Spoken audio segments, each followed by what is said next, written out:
Buenos días. Buenos días. ¿Cómo estás, maestro? Buen día. Bien, bien. Vamos a darle. Sale, pues. Prenda el cañón.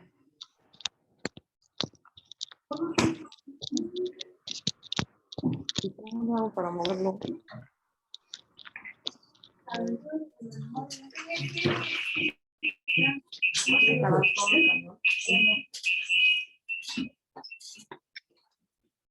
No se puede ver más problema. Ahí está. Bueno, buenos días. Yo soy Mariana, soy R1 de Medicina Interna y el día de hoy vamos a ver la clase de enfermedades por depósito de cristales.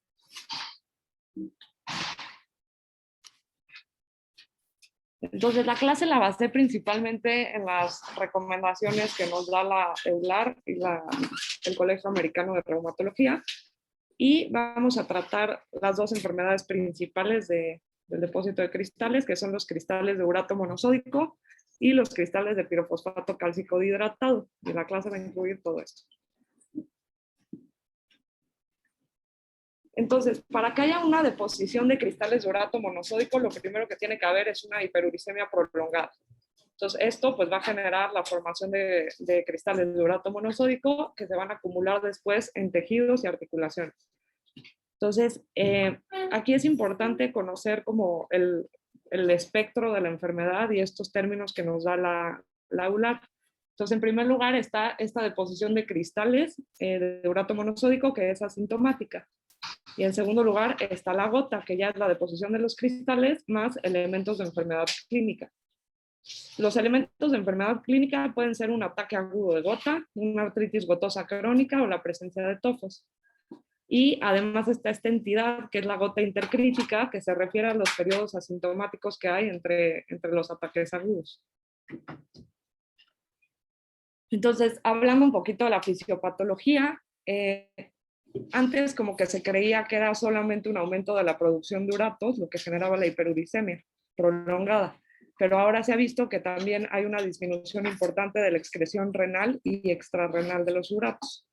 Entonces, en este dibujito que tenemos aquí, lo que podemos ver son los distintos receptores que actúan, por ejemplo, aquí arriba en la célula tubular y también en el intestino, en el enterocito. Entonces, por ejemplo, este receptor URAT1 lo que hace es reabsorber el urato. Entonces, esto es importante porque este es un target terapéutico, ¿no? Y también el GLUT9 lo que hacen es meter, o sea, reabsorber el potasio, digo, el urato. Y también están estos dos receptores que son el ABCG2 y el NPT1. Estos lo que hacen es aumentar la excreción de uratos. Entonces, cuando están mutados cualquiera de estos receptores, pues obviamente va a haber una alteración en la excreción y la absorción del urato. Este receptor ABCG2 es importante porque genera, cuando está mutado, algo que se llama hiperuricemia paradójica. Esto quiere decir que aunque su función realmente es excretar el urato, si está mutado, puedes aumentar se aumenta la absorción. Y bueno, como ya les dije, lo mismo pasa en el intestino. Entonces, cuando hay alguna alteración de estos mecanismos, va a haber una formación de cristales de urato monosódico y esto va a generar un proceso inflamatorio agudo y a lo largo del tiempo ya se va a volver crónico y va a dar signos y síntomas de gota. Entonces, conociendo un poquito esta fisiopatología que acabamos de decir, esta es la antigua clasificación de la gota, pero ya esta es la nueva. Entonces, el tipo A quiere decir que hay una sobrecarga renal. Esto, por ejemplo, se da muy frecuentemente en pacientes que tienen alguna enfermedad aguda del intestino, desde una GEPI, y entonces se pierde la función del receptor del enterocito y el riñón se sobrecarga del urato que tiene que eliminar. Entonces, ese es un tipo. Luego, el A1 es la sobreproducción, que esto generalmente se da la causa más común es la dieta rica en purinas, pero también se puede dar por trastornos, por enfermedades que condicionan un cambio de la celularidad rápida. Luego, el A2 es la disminución de la excreción extrarrenal. Entonces, esto pues es por lo mismo, ¿no? Por la disfunción de los receptores, sobre todo en el enterocito. Y esto está condicionado por diversas enfermedades intestinales. Luego, el tipo B es la disminución de la excreción renal, que eso se puede dar por enfermedad renal crónica, síndrome metabólico y uso de diuréticos principalmente. Y después ya está el tipo combinado, en donde está la parte de la sobrecarga renal y además disminuye la excreción renal. Ahora, hablando ya de los ataques agudos de gota, la fisiopatología aquí es un poquito más compleja, pero básicamente lo que sucede aquí es que los cristales de urato monosódico van a ser fagocitados por el macrófago. Y esto va a generar toda una respuesta inflamatoria, principalmente por medio de la prointerleucina 1 beta, que después se va a convertir a su forma activa por la caspasa, que es la interleucina 1 beta. Entonces, si a esta deposición de cristales le agregamos el aumento de ácidos grasos libres que vienen sobre todo de la dieta, del alcohol y del ayuno, y aumento de lipopolisacáridos de las infecciones bacterianas, pues se va a generar todavía más respuesta inflamatoria por los receptores Toll-like, ¿no? Que generan toda una vía de señalización inflamatoria. Entonces, la fagocitosis de los cristales van a estimular, esto es súper importante, el NLRP3, que es el inflamasoma, y lo que básicamente hace el inflamasoma es activar a la caspasa y que se pase la prointerleucina 1 beta a la interleucina 1 beta, que es la forma activa, y se genera ya todo el proceso inflamatorio. Entonces, lo que todo este proceso inflamatorio hace es reclutar neutrófilos. Y cuando los neutrófilos fagocitan estos cristales, se van a empezar a producir factores antiinflamatorios. Y además luego va a haber la netosis, que es la ruptura del neutrófilo con toda la liberación de su DNA. Y esto también va a inactivar citocinas proinflamatorias. Entonces aquí abajo podemos ver cómo en la iniciación del cuadro clínico ocurre todo este proceso inflamatorio y ya cuando llegan los neutrófilos y empiezan todos estos procesos como de contrarregulación, por así decirlo, resuelve el cuadro clínico, ¿no? A lo largo del tiempo. Entonces, hablando de la progresión de la enfermedad, aquí es importante que, bueno, todo va a empezar con una normouricemia. Y dependiendo de todos estos factores de riesgo que ahorita vamos a ver, empieza a haber hiperuricemia. Y ya cuando hay hiperuricemia, se van a empezar a depositar los cristales y de ahí se genera todo el proceso inflamatorio que acabamos de ver y entonces ya pasan los ataques agudos de gota y a lo largo del tiempo ya se genera una artritis gotosa crónica o tofástica. Entonces, los factores de riesgo se dividen en modificables y no modificables. Entonces, para los modificables, pues el principal va a ser obviamente la hiperuricemia, ¿no? Y hay que recordar aquí que antiguamente la gota era considerada la enfermedad de los reyes porque eran los únicos, básicamente, y la gente de nivel socioeconómico alto, que tenía acceso a una dieta rica en carne y mariscos, que es un factor de riesgo importante. También el alcohol, como destilados y cerveza, predisponen a tener hiperuricemia. Las bebidas altas en fructosa y sucrosa también, y otras comorbilidades como obesidad, hipertensión, enfermedad renal crónica, el uso de medicamentos como tiazidas, aspirina o ciclosporina, entre otros. Y luego también están los factores de riesgo no modificables, que estos incluyen el género masculino, la edad avanzada, la etnia, sobre todo esto para personas de ciertas islas del Océano Pacífico, y variantes genéticas. Entonces, la importancia de la gota, sobre todo, radica en que es la artritis inflamatoria más común y tiene una prevalencia que va desde el 1 hasta el 4% en Estados Unidos y Europa. Y esta prevalencia aumenta hasta el 6% en grupos étnicos del Océano Pacífico. Aquí es importante saber que solo del 15 al 25% de los pacientes con hiperuricemia van a tener deposición asintomática de cristales. Y de esto, solo un porcentaje pequeño va a tener un ataque agudo de gota. Es también importante decir que la gota es una enfermedad que frecuentemente es mal diagnosticada. Y esto es importante porque predispone a una muerte prematura. Entonces, pasando al diagnóstico de gota, vamos a seguir las 8 recomendaciones que nos da la EULAR. Entonces, en primer lugar, nos dicen que ante cualquier sospecha de gota, hay que buscar cristales en el líquido. Que nos detenemos un poquito, Mariana. Nada más para, nos detenemos un poquito nada más para hacer ciertas precisiones. Primero que nada, comentar que los niveles de ácido úrico van a variar un poco a nivel entre sexo.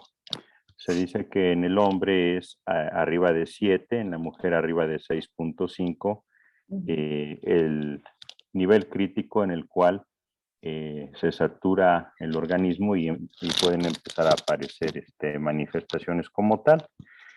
Otra precisión que me gustaría hacer es acerca de un síndrome oncológico, que bueno, sí lo mencionaste un poquito, pero hay que hacer más hincapié porque se convierte en una urgencia oncológica como tal, que es el síndrome de lisis tumoral, que normalmente está dado al inicio del tratamiento de alguna quimioterapia y en el cual pues se acelera el metabolismo tumoral por la destrucción del mismo y puede hacer concentraciones muy altas de ácido úrico y pues eso va a requerir un manejo urgente como tal.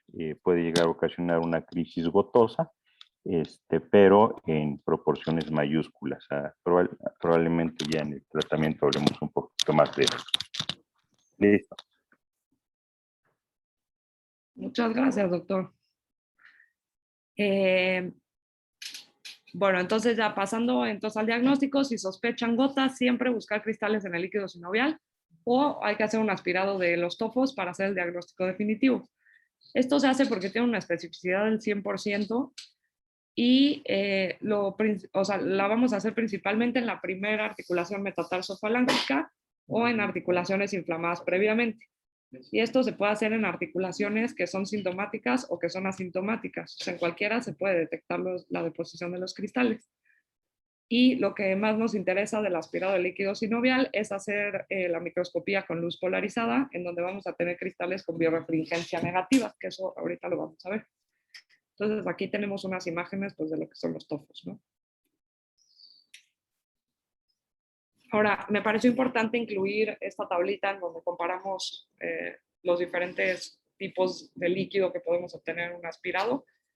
Entonces, pues está el normal, que tiene un color transparente con una viscosidad aumentada y los leucocitos van a ser menos de 200. Ahora, el no inflamatorio tiene un color transparente con una viscosidad un poco disminuida y los leucocitos van de 200 a 2000 células con menos del 75% de polimorfonucleares. Este tipo de líquido nos lo puede dar principalmente la osteoartrosis, el trauma y alguna infección viral. Ahora, cuando es inflamatorio, vamos a encontrar un líquido turbio con disminución de la viscosidad, en donde va a haber más de 2000 células y más del 75% van a ser polimorfonucleares. Aquí, o sea, el tipo inflamatorio es el que van a presentar las artropatías por cristales, pero el diagnóstico diferencial incluye la artritis reumatoide, lupus, espondiloartropatías seronegativas y la enfermedad del suero. Y por último está el tipo séptico, en donde vamos a ver un color opaco, la viscosidad es variable y se van a encontrar más de 50.000 leucocitos con más de 75% de polimorfonucleares. Y el diagnóstico aquí pues va a ser una artritis séptica. Muy bien, ahí te voy a volver a interrumpir un poquito porque esta tabla me parece importante. Una vez que encuentras la articulación inflamada y procedes a hacer la artrocentesis, desde el momento en el que estás sacando el líquido, tú mismo te vas a dar cuenta de las características macroscópicas del mismo. Si a través de la jeringa tú pones una hoja, un escrito y puedes visualizar las letras a través de la jeringa, pues el color es transparente y no habría mayor problema con respecto a esto. Con respecto a la viscosidad, el líquido normalmente tiene cierta filantez a la hora que tú aprietas un poquito el émbolo y empieza a caer, pues se va a mecer un poquito antes de desprenderse la gota cuando el líquido es normal. Ya cuando el líquido es inflamatorio o escéptico, la filantez se va a perder. Esto también es de importancia porque normalmente cuando tienes una monoartritis, está indicado la colocación de un esteroide de depósito. Normalmente es metilprednisolona o triamcinolona como los aceptados para esta situación. Pero si tienes alguna característica que te haga pensar que el líquido sea séptico, pues está contraindicada la administración de este medicamento. Por eso es que a lo mejor incluso antes de que tengas el reporte del laboratorio, más o menos te vas a dar una idea para saber si le administras o no el medicamento para la resolución de la sintomatología en este momento. Aquí también otra precisión que cabe mencionar que pudieras tener una crisis gotosa con cifras de ácido úrico séricas normales y esto no te descarta el diagnóstico. Hasta que en algún momento, pues ya, como bien lo comentaste, aíslas los cristales por medio de la microscopía. Listo, Mariana. Muchas gracias, doctor. Entonces, lo que hablábamos de la birefringencia es esto. Entonces, aquí con la microscopía de luz, la birefringencia negativa, bueno, aquí primero que nada vemos los cristales de urato monosódico que son característicamente en forma de aguja. Y la birefringencia se refiere a que si nosotros incidimos el haz de luz aquí, por ejemplo, que va de abajo hacia arriba, el azul va a ser perpendicular al haz de luz y el amarillo va a ser paralelo. Entonces, esto significa birefringencia negativa. Y lo mismo aquí, o sea, aquí el haz de luz iría también de abajo hacia arriba porque el azul está perpendicular y el amarillo está paralelo.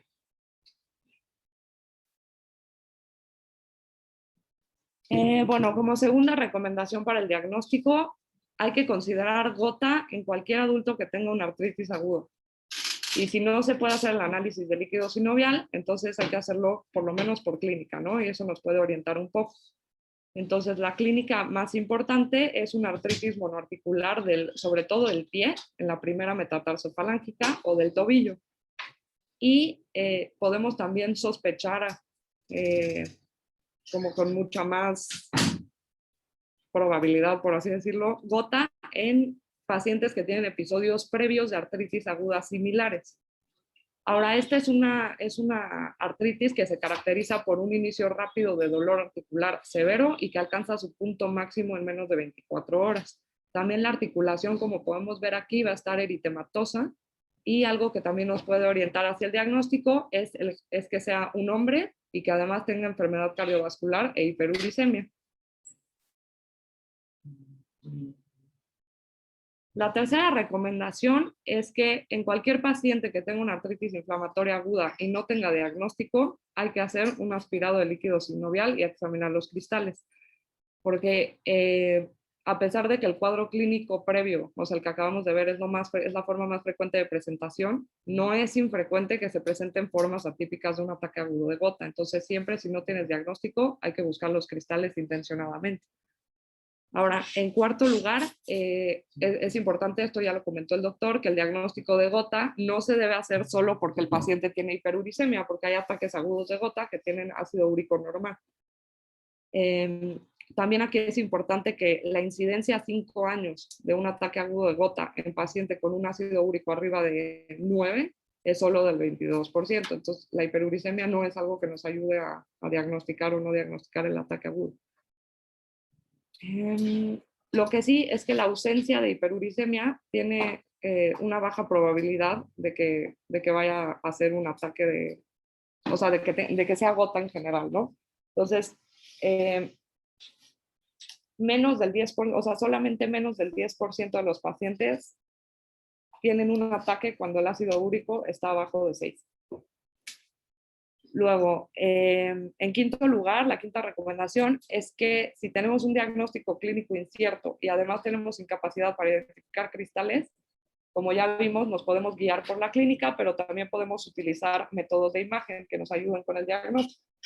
Entonces, en primer lugar, tenemos el ultrasonido, que es como la forma más sensible de diagnosticar esto.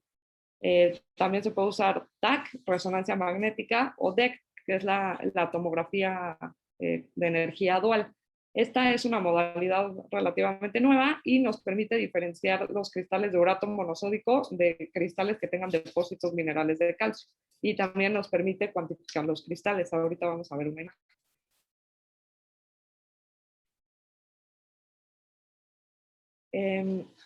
Bueno, aquí importante también dentro de lo de la imagen, la radiografía puede estar indicada para evidenciar el daño por cristales de urato monosódico, pero tiene un valor limitado para el diagnóstico.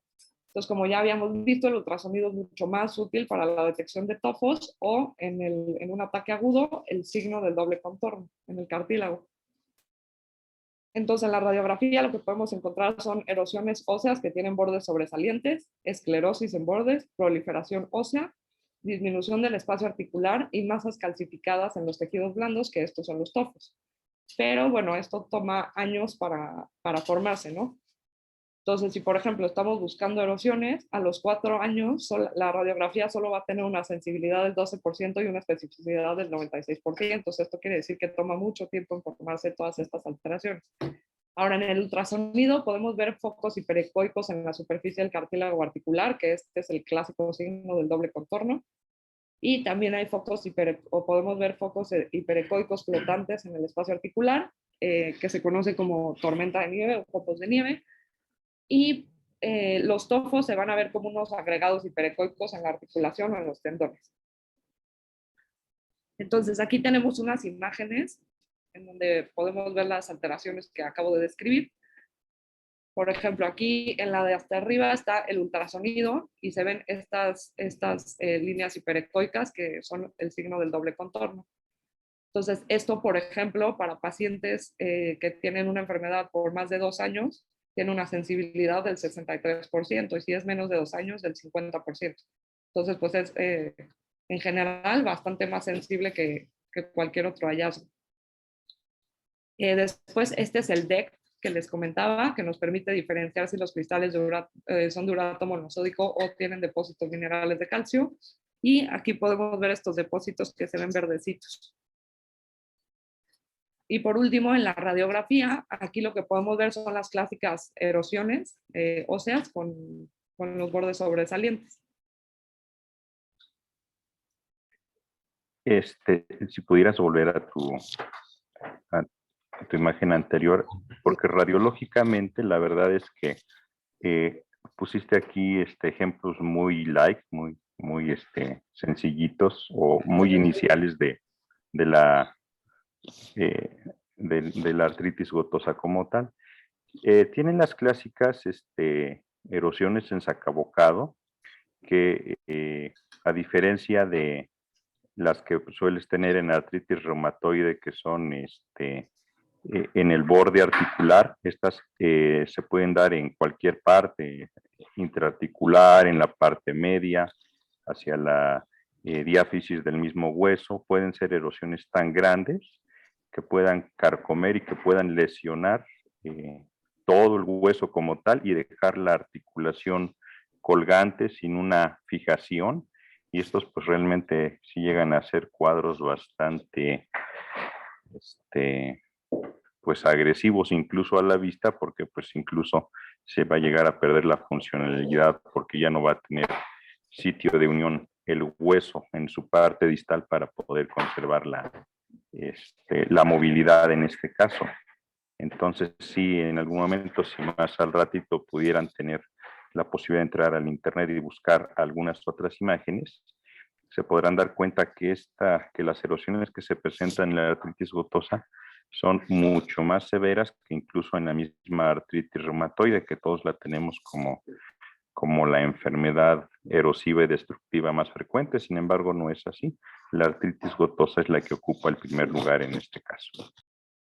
Muchas gracias, doctor. Bueno, en séptimo lugar, la EULAR nos recomienda buscar factores de riesgo para hiperuricemia crónica en todos los pacientes que tengan gota. Estos factores de riesgo incluyen tener enfermedad renal crónica, tener sobrepeso, medicamentos como los que ya vimos, la aspirina, la ciclosporina o las tiazidas sobre todo, consumo excesivo de alcohol, refrescos no dietéticos o bebidas altas en sucrosa fructosa y la ingesta de carne y mariscos. Entonces, aquí es importante, como que siempre recomendamos cambios en el estilo de vida y la dieta y etcétera, pero realmente el nivel de evidencia es bajo para las modificaciones del estilo de vida sobre pues la hiperuricemia. De todos modos, está recomendado hacerlo, pero sí que sepan que el nivel de evidencia es bajito. Y pues la intervención que más ha demostrado tener pues, beneficio en estos pacientes es una disminución gradual de peso, sobre todo en pacientes que tienen obesidad, porque esto va a disminuir el ácido úrico y también el riesgo de gota. Y por último lugar, la EULAR nos recomienda hacer un abordaje sistemático de comorbilidades en pacientes que tienen gota. Y esto incluye, como ya vimos, la obesidad, la enfermedad renal crónica, hipertensión, cardiopatía isquémica, falla cardíaca, diabetes y dislipidemias. Entonces, siempre que tengamos un paciente con gota, se recomienda hacer un screening de todos los factores de riesgo y, bueno, tratar las comorbilidades, ¿no? Entonces, pasando a la parte de tratamiento, es importante que los cambios en el estilo de vida generalmente significan estos cuatro pilares, ¿no? En primer lugar, hay que limitar el alcohol. ¿Por qué? Porque más de 30 unidades por semana aumentan el riesgo del ataque agudo. Y aquí, nada más como un dato curioso, más de 1 a 2 bebidas 24 horas antes del ataque aumentan el riesgo en un 40% de tener ese ataque.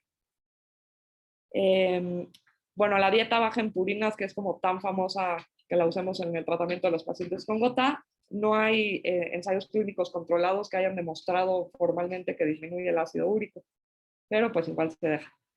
Ahora, también aquí el jarabe de maíz rico en fructosa aumenta bastante el riesgo de gota, entonces hay que evitarlo.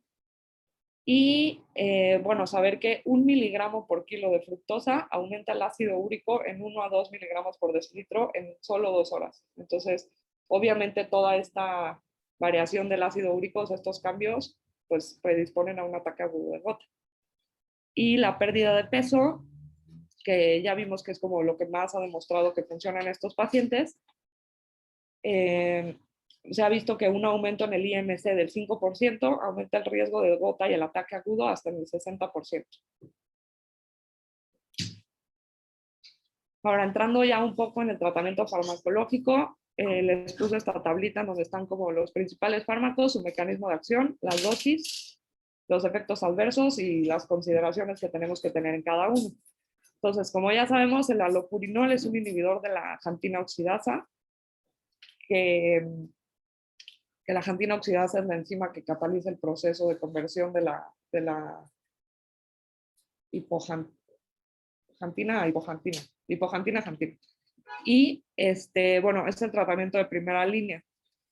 Dependiendo de la filtración glomerular, se puede iniciar a dosis de 50 a 100 miligramos y se va a ajustar cada 2 a 5 semanas hasta alcanzar la dosis máxima, si es necesaria, de 900. Entonces, los principales efectos adversos van a ser diarrea, náusea, vómito y rash, pero también puede dar supresión de médula ósea y hepatitis. Y ahorita vamos a comentar un poquito el síndrome de hipersensibilidad a la allopurinol, y que hay que tomarlo en cuenta. Ahora, el otro inhibidor de la jantina oxidasa es el febuxostat, que ahora ya no está recomendado en pacientes con riesgo cardiovascular. Y bueno, pero es una alternativa, ¿no? Y después están los úricos, que son el Probenecid, benzbromarona y lesinurad. Entonces, el Probenecid tiene un efecto moderado y la benzbromarona tiene un efecto potente sobre el ácido úrico.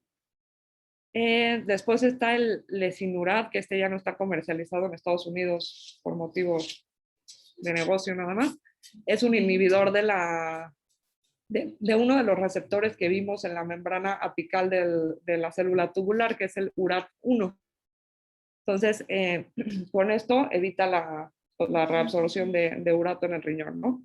Entonces, hay que tomar en cuenta que todos los úricos aumentan nuestro riesgo de urolitiasis. Y aquí el lesinurad es importante que siempre se debe dar en combinación con un inhibidor de la jantina oxidasa. ¿Por qué? Porque uno de sus efectos adversos es el aumento de la creatinina y se ha visto que si no se combina con un inhibidor de la jantina oxidasa, aumenta todavía más el riesgo de que tengan una elevación de la creatinina. Y bueno, la pegloticasa es la uricasa recombinante, que hay que acordarnos que los humanos carecemos de esta enzima. Y algo como, bueno, se utiliza sobre todo para gota atofasia refractaria. Y algo como bastante atractivo de este medicamento es que se puede aplicar cada 2 semanas, pero muy importante que puede generar anafilaxia y formación de anticuerpos. Entonces siempre hay que premedicar cuando damos este fármaco. ¿Con qué se premedica? Con antihistamínicos, esteroides e hidratación. Y las guías te recomiendan que siempre se monitorice el ácido úrico antes y después de dar pegloticasa, porque si no está disminuyendo, vale más la pena descontinuar. Una pregunta, Mariana, ¿vas a abordar el manejo de la artritis, del ataque de gota? Sí. Porque lo que nos estás presentando es de la gota crónica, el tratamiento ahorita. Sí, doctor, sí, ahorita lo voy a abordar. Perfecto. Entonces, sí, para la enfermedad gotosa crónica es importante. Hay que iniciar una terapia hipouricemiante en pacientes con gotas si tienen cualquiera de los siguientes. Más de un tofo subcutáneo, que tengan evidencia radiográfica de daño por gota o que tengan más de 2 episodios al año de un ataque agudo de gota. Entonces, estos son como los 3 criterios para decidir iniciar un tratamiento en un paciente que tiene hiperuricemia. Entonces, en pacientes que tienen más de un ataque agudo de gota, pero menos de 2 al año, o sea, de gota previo y menos de 2 ataques al año, hay que valorar el riesgo-beneficio de iniciar la terapia hipouricemiante. Generalmente este tratamiento no está recomendado en pacientes que tengan un primer ataque agudo de gota, excepto si tienen enfermedad renal crónica, CADIGO más de 3, un ácido úrico más de 9 o que tengan urolitiasis. Y no está recomendado tampoco el tratamiento en pacientes que tengan hiperuricemia asintomática, porque el número necesario a tratar es de 24 por 3 años para prevenir un ataque agudo. Entonces, la verdad es que no vale la pena los efectos adversos. Entonces, como ya habíamos dicho, el fármaco de primera línea es el allopurinol. Entonces, usualmente, bueno, como ya vimos, se debe de iniciar la dosis de 50 a 100 al día, dependiendo de la tasa de filtración glomerular, pero usualmente van a requerir dosis hasta más de 300 al día. Y bueno, como ya les había dicho también, se va a preferir antes que el febuxostat, sobre todo porque se ha visto que el febuxostat pues aumenta el riesgo cardiovascular. También es importante aquí que los inhibidores de la jantina oxidasa se prefieren antes que los úricos como el Probenecid, sobre todo en enfermedad renal aguda, que digo más de 3. Entonces, iniciar a dosis bajas el tratamiento hipouricemiante va a disminuir el riesgo del ataque agudo de gota por iniciación del tratamiento, porque hay que acordarnos que esas, como ya les había dicho, esas variaciones tan agudas de los niveles de ácido úrico son lo que son un factor importante que predisponen a un ataque agudo de gota. Ahora, se recomienda dar antiinflamatorios profilácticos durante 3 a 6 meses, pero la evidencia para esto pues es moderada. Entonces se pueden utilizar AINES, colchicina, prednisona o prednisolona. Y se tienen que continuar de 3 a 6 meses porque se ha visto que este tiempo disminuye el riesgo de un ataque agudo de gota. Si lo dejas menos tiempo, no está disminuido el riesgo.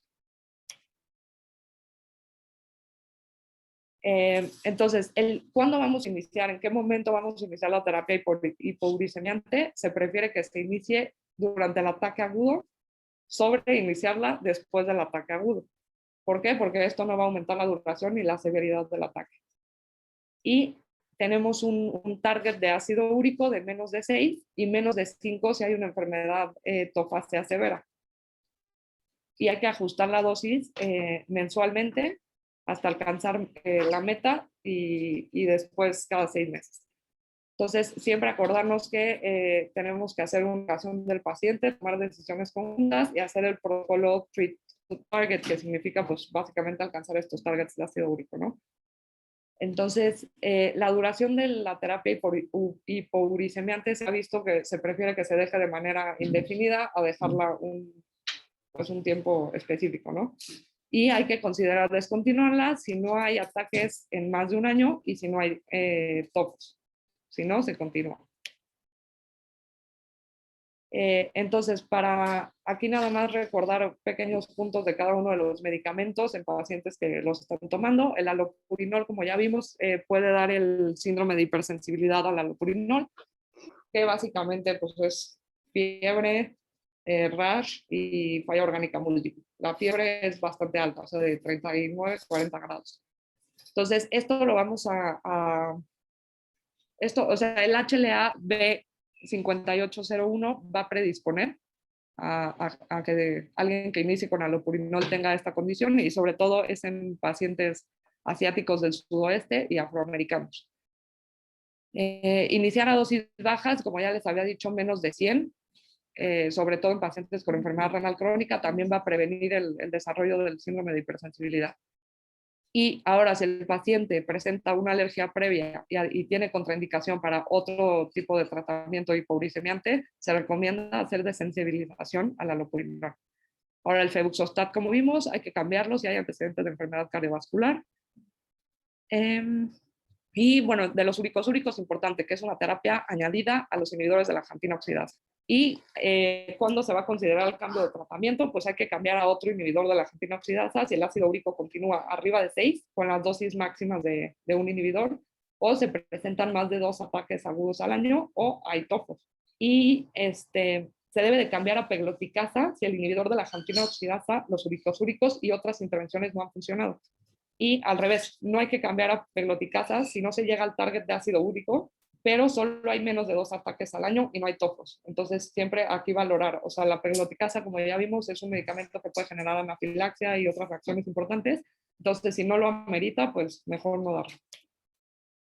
Ahora, este apartado me recomendó el doctor Díaz que lo incluyera, que es la hiperuricemia y la enfermedad cardiovascular. Importante que la hiperuricemia es un factor independiente para enfermedad, factor de riesgo independiente para enfermedad cardiovascular. Y de hecho la Sociedad Europea de Cardiología y de Hipertensión incluyeron medir niveles de ácido úrico de rutina en cualquier paciente que estamos abordando por algún problema cardiovascular. Y bueno, yo lo que encontré es este consenso de expertos que se publicó en el Journal of Cardiology en el 2018, que ellos recomiendan tratar en cuanto se haga el diagnóstico de hiperuricemia con un target, o sea, teniendo un target menos de 6 miligramos sobre decilitro. Y vamos a buscar un target todavía más bajo si hay 2 de los siguientes: diabetes, hipertensión, dislipidemia, EBC o infarto reciente y enfermedad renal crónica. Entonces, ya pasando al tratamiento de un ataque agudo de gota, pues de primera línea vamos a tener los antiinflamatorios. Puede ser colchicina, AINES o glucocorticoides. Aquí es importante tomar en cuenta que la colchicina se prefiere que se inicie, o bueno, que se dé a bajas dosis antes que a altas dosis. Si los tratamientos de primera línea no son efectivos o no son tolerados o hay contraindicación, se puede considerar otras cosas como los inhibidores de la interleucina 1, que vimos que tiene un papel muy importante en la fisiopatología, como el anakinra, ¿no? Y también se pueden dar glucocorticoides intramusculares, IV o intraarticulares. Estos son preferidos antes que los inhibidores de la interleucina 1 y también está la ACTH. Ahora, aquí es importante recordar lo que decía el doctor Díaz, que si nosotros, o sea, siempre tenemos que hacer un aspirado porque las infecciones pueden coexistir, o sea, con el depósito de cristales. Entonces, si tenemos un paciente que tiene que sale un líquido purulento, pues de inicio no le vamos a poner glucocorticoides intraarticulares, ¿no? Estarían contraindicados. Y eso me faltó decir, en cualquier aspirado de líquido sinovial, siempre hay que hacer gram y cultivo.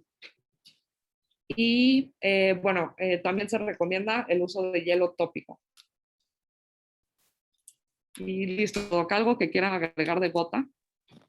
Sí, mira, digo, lo abordaste bastante adecuado, nada más hacer algunas precisiones con respecto al uso del alopurinol.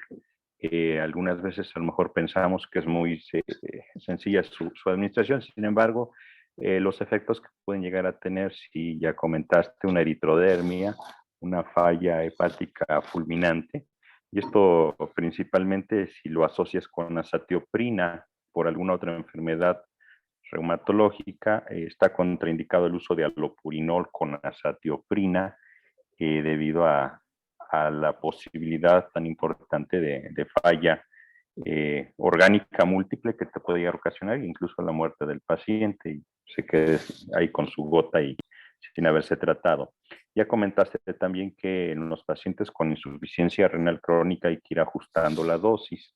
Comentar que que la mayoría de los pacientes con insuficiencia renal crónica van a tener hiperuricemia como parte de las manifestaciones y en este caso pues sí está indicado dar el alopurinol pero ajustado a la función renal. El alopurinol se te presenta en dosis de 100 y de 300 miligramos, entonces una posibilidad es dar 300 miligramos cada tercer día o bien 100 miligramos cada 24 horas e ir pues vigilando tanto la función renal como la presencia del ácido úrico como tal. Hablando un poquito más en el ataque agudo de gota, pues el medicamento de elección, el medicamento estrella es la colchicina en este caso, que a pesar de ser el medicamento más viejo, no deja de estar vigente en su tratamiento. Anteriormente, cuando íbamos a la escuela, nos decían que se daban 2 tabletas cada 8 horas hasta que resolvían los síntomas o hasta que tenías manifestaciones gastrointestinales. Ahora, como tal, ya no es así. Inicias con dosis más bajas, que puede ser una tableta cada 8 horas, una tableta cada 12 horas, hasta que resuelva la sintomatología. E incluso puedes asociar colchicina con alopurinol, como también ya lo comentaste. En este caso, es importante también que en el ataque de gota dar un AINE por su efecto antiinflamatorio y por su efecto analgésico. Dentro de los AINES que tienen más poder como uricosúricos tenemos a la indometacina. Sin embargo, pues puedes dar cualquiera de estos que pudieras tener a la mano. Incluso dar, si es muy rebelde el tratamiento, pues dar esteroides a dosis bajas, se comenta 0.5 miligramos por kilogramo de peso. En este caso, como terapia puente, irlo retirando de manera gradual para que en mes o mes y medio ya puedas estar sin efectos adversos que te pudieran dar los esteroides y habiendo obtenido el beneficio de los mismos para bajar el ácido úrico como tal.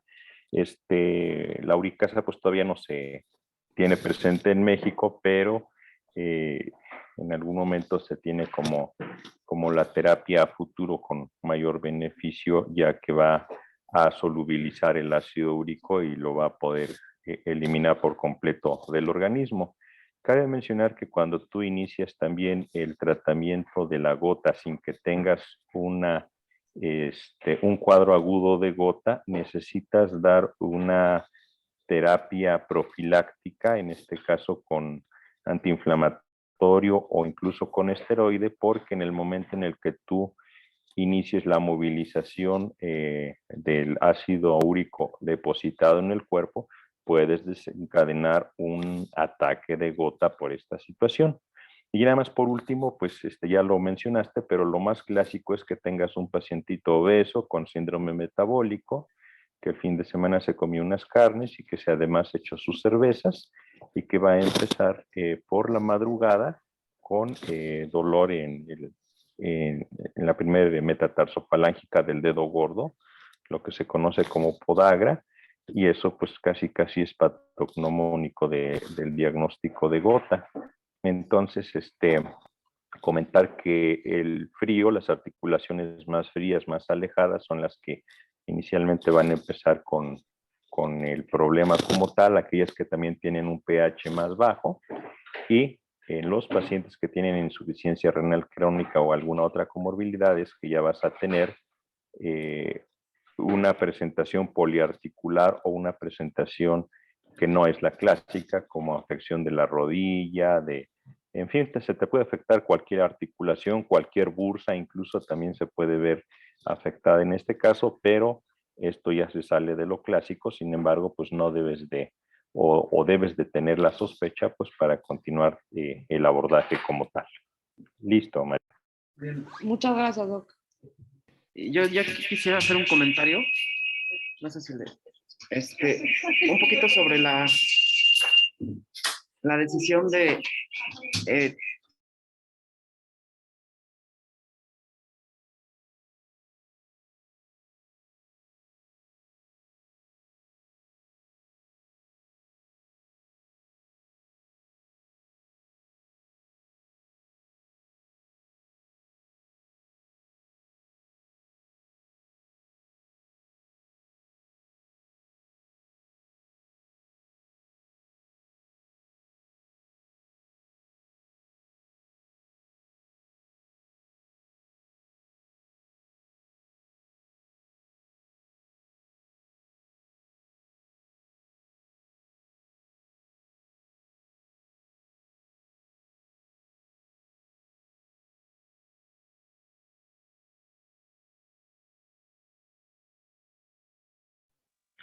¿Seguirá por ahí el doctor Luis?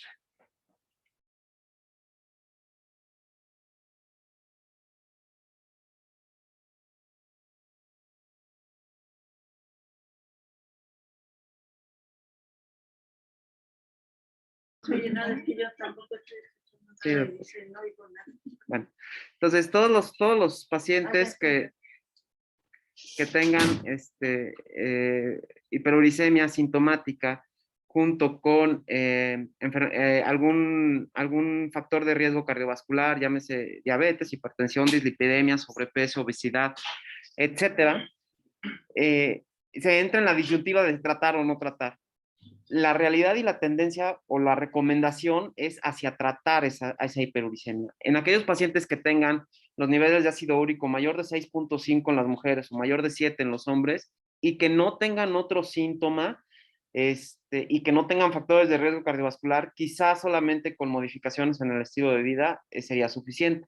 Sin embargo, cuando ya contamos con factores de riesgo cardiovascular, sí es importante porque hay una marcada correlación entre los eventos cardiovasculares y los pacientes con factores de riesgo cardiovascular más hiperuricemia.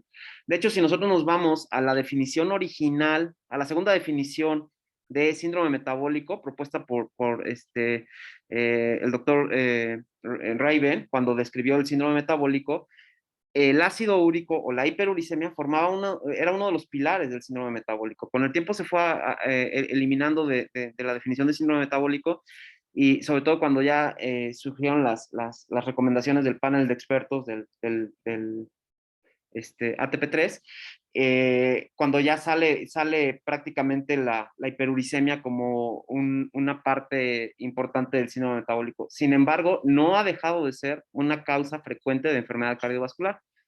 Entonces, ahí los vamos para los que consideren que tengan factores de riesgo cardiovascular, sí da tratamiento. Sí, doctor Luis, fíjate que hace 2 años en el Congreso de Bueno, pues vamos a endocrinología continuar con la segunda parte de la clase, que es la enfermedad por depósito de cristales de pirofosfato cálcico dihidratado. Esta es importante porque es la tercera causa de artritis inflamatoria y ocurre casi exclusivamente en el tejido articular, fibrocartílago y cartílago hialino. Entonces, aquí es importante, el principal factor de riesgo para presentar la deposición de estos cristales es la edad. Entonces, como vemos en esta grafiquita de aquí, conforme va aumentando la edad, va también aumentando la prevalencia de condrocalcinosis en hombres y en mujeres, o sea, en ambos sexos. Aquí es importante que es raro que haya este tipo de enfermedad en pacientes menos de 50 años y el riesgo va aumentando 2 veces, o sea, se aumenta el doble por cada década después de los 45 años. Ahora, si es un paciente de 45 años en el que diagnosticamos depósito de pirofosfato, hay que sospechar siempre que tiene enfermedades metabólicas que son conocidas como las 3H, pero la EULAR menciona una cuarta, que son la hemocromatosis, hiperparatiroidismo primario e hipomagnesemia principalmente y algunos casos de hipofosfatemia. Entonces, siempre si el paciente es joven o tiene una enfermedad muy florida, hay que sospechar cualquiera de estas patologías. Y también antecedentes heredofamiliares para abordar alguna causa familiar del depósito de pirofosfato. Otros factores de riesgo son la osteoartrosis, que ya veremos que puede coexistir con la artropatía por cristales de pirofosfato, y el trauma. Entonces, la fisiopatología es bastante similar a la de la gota, en donde tenemos aquí los cristales de pirofosfato, que nada más por ser fagocitados por el macrófago van a generar especies radicales de oxígeno. Y bueno, aquí algo interesante que se genera es una fagocitosis frustrada, que como estos cristales son completamente insolubles, no se puede, o sea, se forma el fagolisosoma, pero no se puede terminar de fagocitar y entonces se rompe, ¿no? el fagolisosoma. Esto va a activar el MLRP3, que es el inflamasoma, como ya vimos, y esto activará la caspasa 1 y con la subsecuente formación de prointerleucina beta e interleucina beta. Entonces, lo mismo que vimos hace rato. Ahora, en los neutrófilos, bueno, todo este proceso, como ya vimos, también va a reclutar neutrófilos y en los neutrófilos se va a llevar a cabo algo que se llama necroptosis, que pues, es un tipo de apoptosis regulada, y estas moléculas participan en el proceso de necroptosis, el RIPK1, RIPK3 y MLKL. Estos los menciono porque son targets terapéuticos y es importante. Y después va a haber lo mismo que habíamos dicho hace rato, una netosis, en donde se va a romper el neutrófilo y se va a liberar todo su DNA, ¿no? Entonces, los diferentes targets terapéuticos que tenemos para esto es el anakinra, que ya vimos para la interleucina 1, y para el RIPK1 lo podemos inhibir con la necrostatina 1, que la verdad es que estas no sé si están disponibles en México, pero que sepan que existen. Y el MLKL, que se puede inhibir con la necrosulfonamida. Ahora, el mecanismo de daño articular de manera muy general es básicamente que los cristales de pirofosfato van a estimular la osteoclastogénesis en el espacio sinovial. Y entonces los osteoclastos empiezan a aumentar la resorción ósea en el hueso subcondral y por eso se genera el daño articular. Digo, esto es a muy grandes rasgos, ¿no? Entonces, aquí importante la terminología que nos sugiere la EULAR para el depósito de pirofosfato es, bueno, que el depósito es definido como la ocurrencia de cristales, o sea, es simplemente así. Y de aquí podemos tener diferentes como entidades. Entonces puede haber una enfermedad por depósito de pirofosfato asintomática, luego con osteoartrosis, puede haber una artritis aguda, que es lo que anteriormente se conocía como pseudogota, que ya se ha recomendado que el prefijo pseudo pues, no se debe de usar, porque genera confusiones, etcétera. Y también está como la entidad ya de la cronicidad, que es la artritis inflamatoria crónica. Ahora, la condrocalcinosis es importante aquí porque es una calcificación de los cartílagos que se identifica por imagen o por histopatología. No siempre se va a deber al depósito de pirofosfato y puede aparecer en articulaciones normales o coexistir con otros, con cambios estructurales, ¿no? Entonces, como ya vimos, hay diversos fenotipos de presentación del depósito de pirofosfato, que es la asintomática, la artritis aguda, la artritis crónica, etcétera. Pero también vale la pena mencionar estas dos entidades. Está la osteoartrosis agregada al depósito de pirofosfato, que se va a caracterizar por tener más osteofitosis y más inflamación, más rigidez, más dolor y más limitación funcional. Y también está el depósito de cristales de pirofosfato periarticular, que va a generar tendinitis, tenosinovitis, bursitis o síndromes medulares. Perdón, se me olvidó decirles que también hay recomendaciones para el diagnóstico que nos da la EULAR y que vamos a seguir. Entonces, la segunda recomendación es que, o sea, como ya vimos antes, ¿no? El desarrollo rápido de dolor articular severo con edema y que alcanza su punto máximo en menos de 24 horas y que además se asocia a eritema, nos habla de una artropatía, de una artritis inflamatoria aguda por depósito de cristales. Esto no es específico del pirofosfato, entonces por eso siempre hay que estudiar el líquido sinovial. Generalmente se van a involucrar la rodilla, el hombro, la muñeca y el paciente va a tener más de 65 años. Entonces estas son cosas que nos pueden orientar hacia el diagnóstico. Y aquí la radiografía, o sea, evidenciar condrocalcinosis en la radiografía aumenta la probabilidad diagnóstica.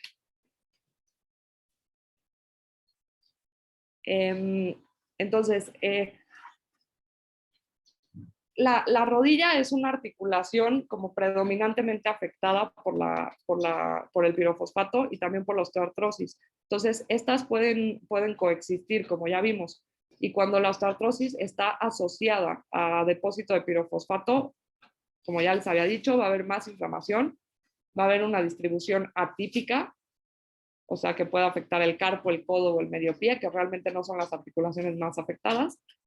Puede haber formación de quistes y osteofitos cuando la comparamos con la osteoartrosis sin depósito de pirofosfato. Aquí lo que vamos a ver es una condrocalcinosis triangular y va a haber calcificación de los cartílagos del carpo y las cápsulas. Ahora ya pasando como a la parte crónica de esta artritis por pirofosfato, esta se va a caracterizar por ser una oligo o poliartritis crónica con signos y síntomas de inflamación, aumento de marcadores inflamatorios como BCG y PCR, y que puede tener ataques agudos por el depósito de los cristales, y esto pues va a apoyar el diagnóstico. Entonces, si esto les suena o sea, si les suena de algo, se puede parecer bastante a la artritis reumatoide, ¿no? Entonces, este va a ser su principal diagnóstico diferencial. Entonces, aquí lo mismo, siempre hay que hacer un análisis de líquido sinovial y aquí vamos a encontrar cristales romboideos o hexaédricos, como los que podemos ver aquí, que característicamente van a ser intracelulares y que va a haber una ausencia de birrefringencia o la birrefringencia va a ser débilmente positiva. Cuando nosotros hacemos un análisis de líquido sinovial, la sensibilidad es del 95% y la especificidad del 86%. Y muy importante, un solo cristal encontrado ya es clínicamente significativo. Bueno, la séptima recomendación es buscar intencionadamente cristales en el líquido sinovial en todo paciente que tenga articulaciones inflamadas, que tenga afectación sobre todo de rodillas y muñecas y que tenga edad avanzada. Entonces, como vimos, la condrocalcinosis en la radiografía apoya el diagnóstico de la deposición de pirofosfato, pero su ausencia no lo excluye. Eso significa que solamente es un marcador subrogado. Y solamente va a haber condrocalcinosis en pacientes que tienen enfermedad por pirofosfato en el 29 al 93%, ¿no? Entonces, aquí lo que podemos ver es justamente estas líneas como hiper densas, intensas, que corresponden a la condrocalcinosis en el espacio articular. Y bueno, también el ultrasonido pues obviamente aumenta mucho la sensibilidad y la especificidad para el diagnóstico y puede demostrar los cristales de pirofosfato en articulaciones periféricas. Entonces, en el cartílago hialino, como vemos aquí, vamos a tener unas bandas hiperecoicas delgadas en el espacio articular, que es pues, esta línea que ven aquí. Y en el fibrocartílago se pueden ver como puntos hiperecoicos. Ahora, como ya habíamos hablado, Mariana, siempre una artritis inflamatoria puede coexistir con sepsis, entonces siempre hay que investigar la microbiología, aunque se hayan identificado los cristales o la condrocalcinosis, porque el 1.1% tendrán cultivos positivos.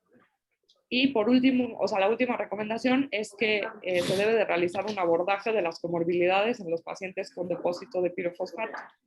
Estas comorbilidades incluyen osteoartrosis, trauma, enfermedades metabólicas, las que ya vimos, las 3 o 4 Hs, porque estas, bueno, aquí es importante como nada más, el hiperparatiroidismo primario aumenta 3 veces la posibilidad de tener un depósito de pirofosfato.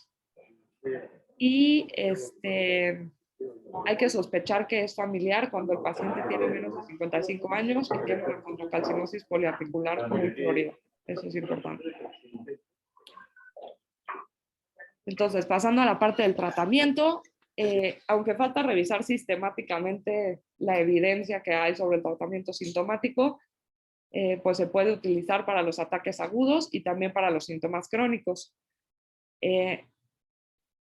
Para los síntomas crónicos hay que hacer un plan, o sea, todo un plan a largo plazo que se enfoque en disminuir los síntomas, disminuir la discapacidad, corregir los factores de riesgo y disminuir la progresión estructural. Y aquí es importante que la condrocalcinosis asintomática no va a requerir tratamiento. Entonces, para el tratamiento, en primer lugar, tenemos que el manejo óptimo requiere tratamiento farmacológico y no farmacológico y debe ajustarse según la clínica, los factores de riesgo generales y las enfermedades metabólicas. Entonces, en base a la clínica, pues son todas ese espectro de la enfermedad que ya vimos. Para los factores de riesgo generales, pues hay que acordarnos que estamos hablando de una población generalmente añosa y siempre va a haber que ajustar los fármacos cuando estamos hablando de gente de la tercera edad y ajustar también en base a las comorbilidades. Ahora, en un ataque agudo, el manejo óptimo va a ser con hielo, tópico, reposo, aspiración de líquido y se pueden utilizar los glucocorticoides intraarticulares, aunque no hay ensayos clínicos que demuestren su eficacia, pero se puede. Sobre todo si es una artritis monoarticular u oligoarticular que tenga microcristales. Y acuérdense, siempre que vamos a administrar glucocorticoides intraarticulares, descartar infección.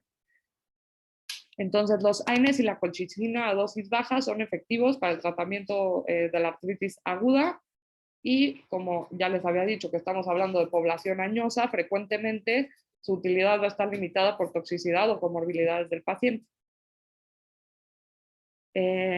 Después, los glucocorticoides orales en un periodo corto se pueden utilizar o también parenterales o ACTH, que son alternativas efectivas en artritis refractaria a glucocorticoides intraarticulares.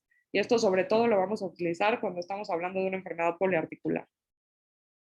Ahora, para la profilaxis secundaria, se puede utilizar colchicina a dosis bajitas de 0.5 a 1 miligramo por día o dosis bajas de AINES. Y van a tener una mejoría estos pacientes hasta en el 90%. Entonces aquí, los objetivos y las alternativas de tratamiento son iguales en pacientes con osteoartrosis, con pirofosfato, que en osteoartrosis sin pirofosfato. Entonces siempre hay que buscar la educación del paciente, disminuir el dolor y la rigidez, mantener y mejorar la movilidad, aumentar la calidad de vida y limitar la progresión y el daño. Esto es como lo más importante que buscamos en esta patología. Ahora, cuando estamos hablando de una artritis inflamatoria por pirofosfato, hay que recordar siempre que los AINES y colchicina y o colchicina se prefieren antes que bajas dosis de glucocorticoides, que metotrexate y que hidroxicloroquina, que también son alternativas del tratamiento. Pero la primera línea son AINES y colchicina. Y bueno, si se detectan las comorbilidades, que son las 3 Hs que habíamos visto, 3 a 4 Hs, hay que tratarlas siempre. Y aquí importante saber que no hay fármaco modificador de la enfermedad que disminuya la formación ni la disolución de los cristales. Entonces, todo el tratamiento básicamente es sintomático. Y ya por último les puse esta tablita comparativa, que esta, la verdad, está sacada del Pocket, pero me parece súper útil, en donde están como las principales diferencias entre cada una de estas artropatías, ¿no? Entonces tenemos que en la gota el cuadro clínico agudo pues se caracteriza por un dolor agudo de predominio nocturno, hay una artritis monoarticular, principalmente podagra, y se puede volver poliarticular, como dijo el doctor Díaz, en ataques subsecuentes y ya presentarse de forma más atípica, pero lo más común es que sea la primera metatarsofalángica y así como está descrita. Luego, en el depósito de pirofosfato, hay una mono u oligoartritis asimétrica que sobre todo va a afectar rodillas, muñecas y metacarpofalángicas, pero la más comúnmente afectada es la rodilla. Ahora, cuando hablamos ya del cuadro clínico crónico, en la gota se pueden ver tofos, que son los depósitos sólidos de cristales, como ya habíamos dicho, y en el pirofosfato, antes, bueno, decían que, o sea, le decían pseudoartritis reumatoide, ¿no? Porque es una artritis poliarticular con una rigidez matutina y también se puede presentar, como ya vimos, como pseudo-osteoartrosis. Luego, las condiciones asociadas a gota, también como ya hemos repetido varias veces, son el síndrome metabólico, enfermedad renal crónica, falla cardíaca, etc. Y las 3 a 4 H en el caso del pirofosfato. Acuérdense, hemocromatosis, hiperparatiroidismo primario, hipomagnesemia y más recientemente hipofosfatemia, ¿no? Luego los cristales van a ser de urato monosódico en la gota y de pirofosfato cálcico dihidratado, ¿no? En la microscopía polarizada en la gota se va a ver una birrefringencia negativa y son en forma de aguja, y en el pirofosfato se van a ver cristales romboides o hexaédricos que son intracelulares y que tienen birrefringencia débilmente positiva o no tienen birrefringencia. Luego, en la imagen en gota podemos encontrar en el cuadro crónico tofos y erosiones articulares, en el ultrasonido el signo del doble contorno, y se puede utilizar el DECT para diferenciar el tipo de cristal que tenemos, ¿no? Y en el pirofosfato podemos encontrar condrocalcinosis, que son estas densidades lineares en el cartílago articular, y ya. Y otros comentarios es que la gota se asocia con nefrolitiasis y nefropatía por ácido úrico, y el depósito de pirofosfato siempre hay que estudiar las 3 a 4 H, sobre todo si el paciente es joven y tiene un cuadro clínico severo. Y la clase estuvo muy larga, pero gracias por su atención. Bueno, no sé si me escuchan. Bueno.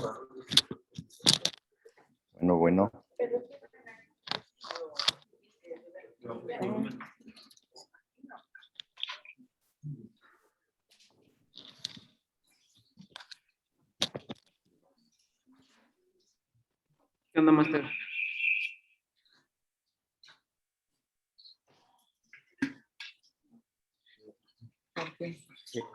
Bueno, no sé si me escuchan. Sí, Doc. Ok, pues mira, muy interesante tu clase, muy completa.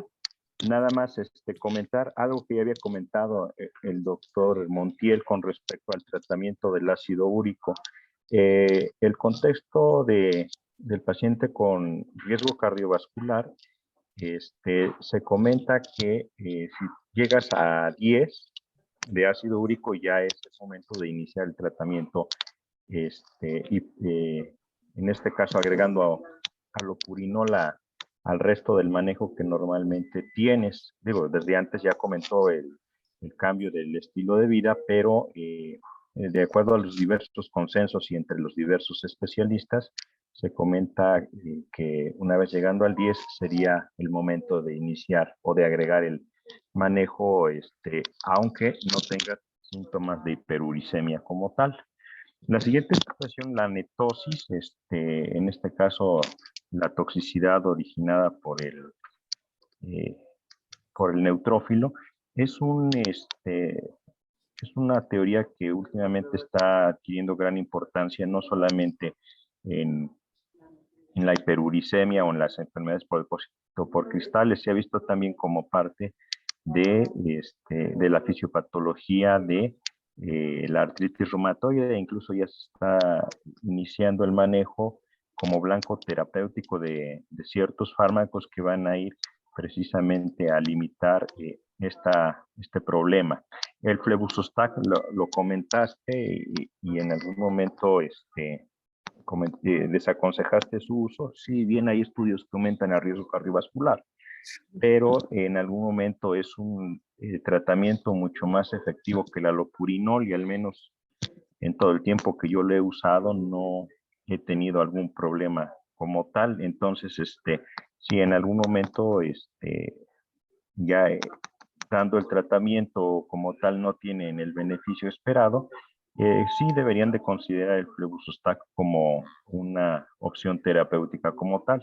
Y además, como último, comentarte que cuando tienes un síndrome de lisis tumoral, que es otra de las causas que comentamos, pues el manejo va a ser hidroxiurea, alopurinol, hiperhidratar a tu paciente, porque pues el ataque de gota que pudieras llegar a tener, porque como parte del efecto del tratamiento oncológico, pues llega a ser muy importante. Es todo lo que quería comentar. No sé si alguien más quisiera comentar algo. Bueno.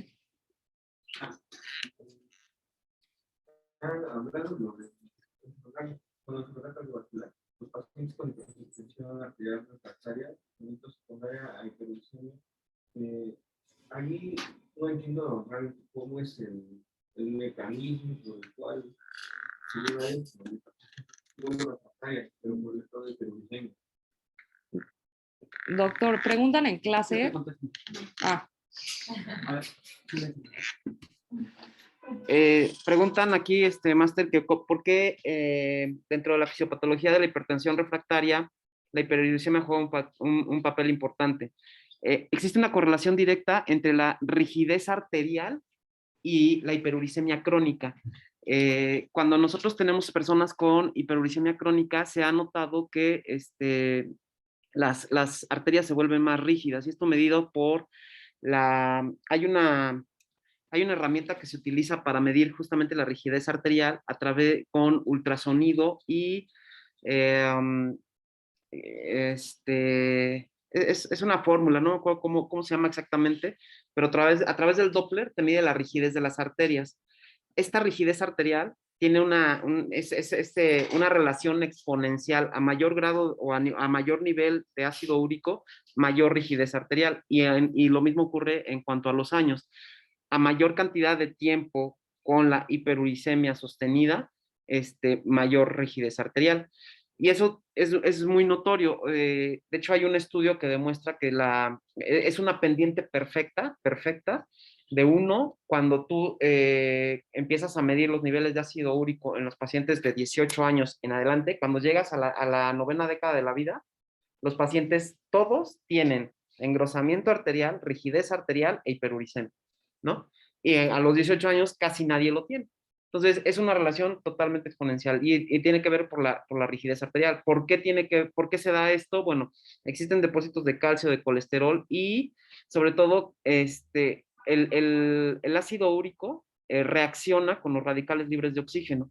Cuando reacciona con los radicales libres de oxígeno en fases de estrés o de inflamación crónica, se activan a través de moléculas de adhesión y toda esta situación y se agregan en las paredes arteriales junto por la activación del endotelio vascular, te digo, depósitos de colesterol, de ácido úrico, engrosamiento de la íntima, de la capa íntima, y todo esto es producto de inflamación. Esa es una situación muy, muy, muy compleja por su fisiopatología, pero para verlo en rápido y en agudo, es lo que pasa cuando nosotros sometemos a alguien a una terapia de reperfusión. En los pacientes sometidos a cirugía cardíaca, cuando los meten a bomba y cuando los reperfunden, en ese momento la cascada de la inflamación generada por la reperfusión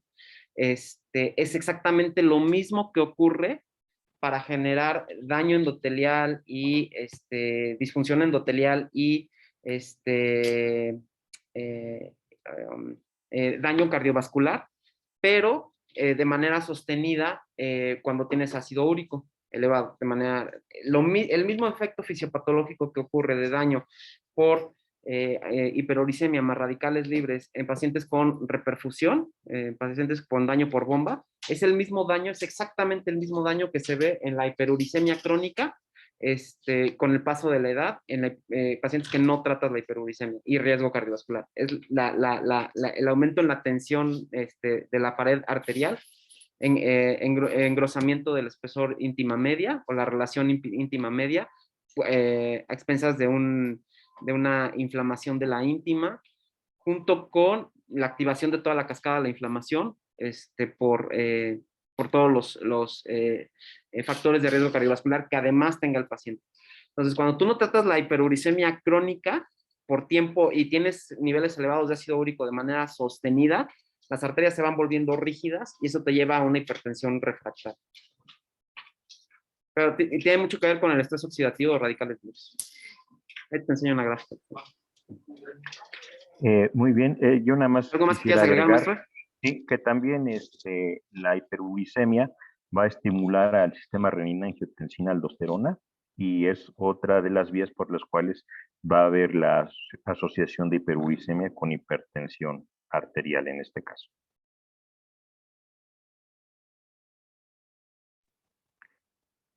No sé si alguien más quisiera hacer algún comentario.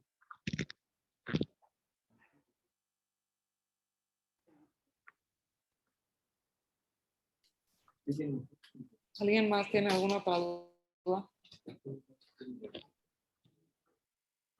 Pues creo que es todo, Doc. Perfecto, pues felicidades y muchas gracias y nos veríamos con la clase del día de mañana. Que tengan un buen día. Muchas gracias, Doc.